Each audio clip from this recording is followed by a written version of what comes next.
Hi, this is Tyrone and welcome to another edition of The Agent. This week's episode is titled Knifed for Vogue.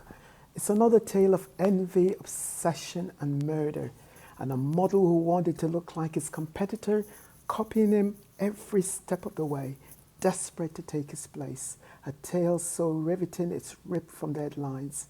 This is a true story of two male models, one dubbed Britain's most famous black male model, the other not so successful, but desperate to take his place.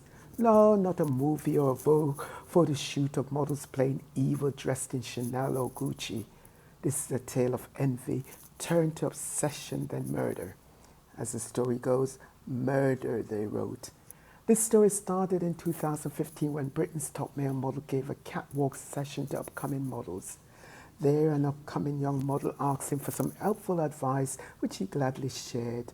A good deed, he thought, but unfortunately good deeds can turn deadly. Unbeknownst to the star model, the upcoming model had eyes on taking his title. Envy and jealousy always ends in tragedy. But after 3 years of helping him, the famous model noticed that the other model was copying his looks to a T in shoots and on social media. So he told him to stop. But the kettle boiled over when his rival started telling others that he had slept with his girlfriend.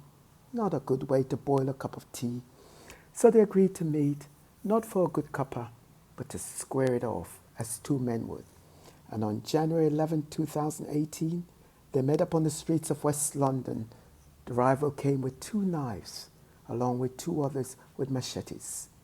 As they cornered the star model and without a bit of remorse, a modern-day Macbeth tragedy unfolded. In the land of Shakespeare, a tale of envy and betrayal emerged. A dagger to the back, a dagger to the shoulder, then the final blow, a dagger to the heart, as blood poured out like an overflow of the River Thames onto the streets of London.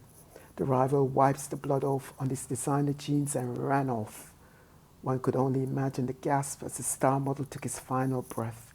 Murdered for Vogue?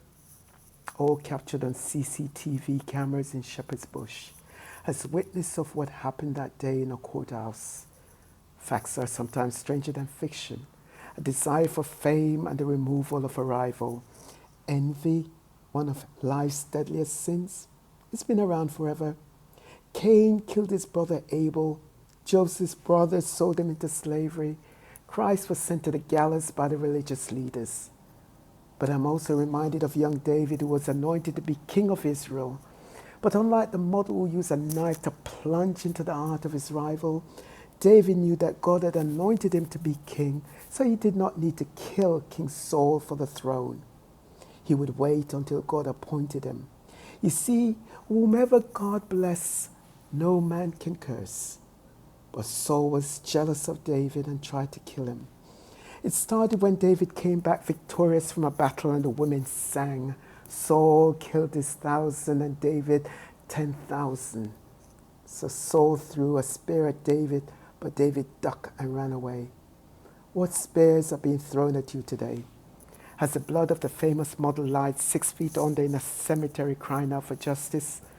A verdict was finally rendered to his rival, as he sported a not-so-fashionable prison jumpsuit, a far cry from the Louis Vuitton he was used to wearing.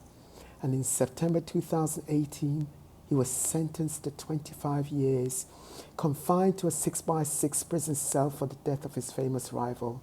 Oh, what a tangled web we weave when first we practice to deceive. In fashion, there will always be imitators. As Oscar Wilde says, imitation is the sincerest form of flattery that mediocrity can pay to greatness. But I'm not sure he knew it becomes so deadly. And as they say in Jamaica, don't follow fashion. May the grace and peace of Christ be with you this weekend and forever. Until next week, Shabbat Shalom. God bless you. Bye-bye.